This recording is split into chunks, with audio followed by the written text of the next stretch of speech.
بسم اللہ الرحمن الرحیم نحمدہ ونصلی علی رسولہ الکریم۔ اس وقت وطن عزیز پاکستان میں سیلاب کی صورتحال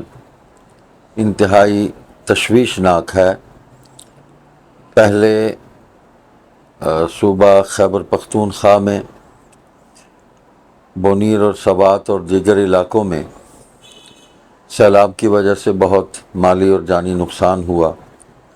اور اب سیلاب کا رخ پنجاب کی طرف ہے، اور پنجاب میں راوی، چناب اور ستلج سارے دریا بکھرے ہوئے ہیں، اور اس وقت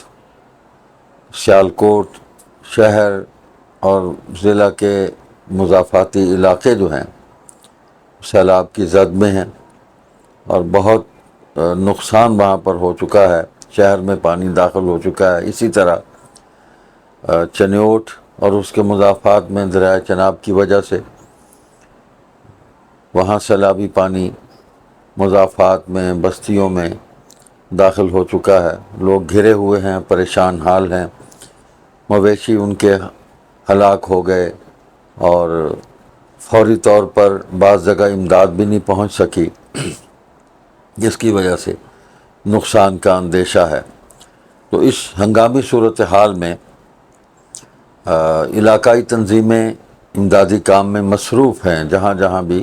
سیلاب کی صورتحال ہے، اور ہونا بھی چاہیے، اور سب سے پہلے پہنچتی بھی وہی ہیں۔ باقی تو ادارے اور تنظیمیں بعد میں وہاں پہنچتے ہیں، لیکن علاقائی جو ویلفیئر کی تنظیمیں ہیں، سوسائٹیز ہیں، وہ پہلے ان علاقوں میں پہنچ کر اپنے بھائیوں کو، ہم وطنوں کو ریسکیو کرنے کی کوشش کرتے ہیں۔ تو ہمیں کوشش یہ کرنی چاہیے کہ ان تنظیموں تک، ان اداروں تک جو وہاں موجود ہیں، کام کر رہے ہیں، ان تک اپنی امداد اور تعاون کو پہنچانا چاہیے۔ اس وقت مجلس احرار اسلام کے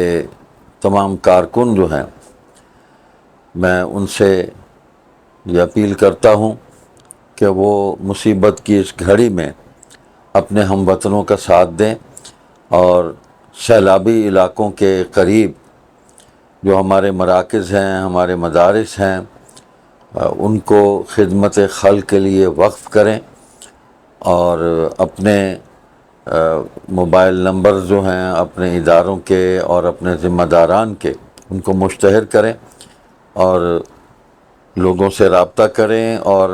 ان کے ساتھ بھرپور تعاون کریں۔ یہ خدمت خلق یہ بھی بہت بڑی عبادت ہے، اور اس وقت ضرورت ہے کہ مصیبت میں گھرے ہوئے اپنے ہم وطنوں کو، بھائیوں بہنوں کو، اپنے عزیزوں کو، اپنے بیٹوں بیٹیوں کو، ان کو اس مصیبت سے نکالا جائے،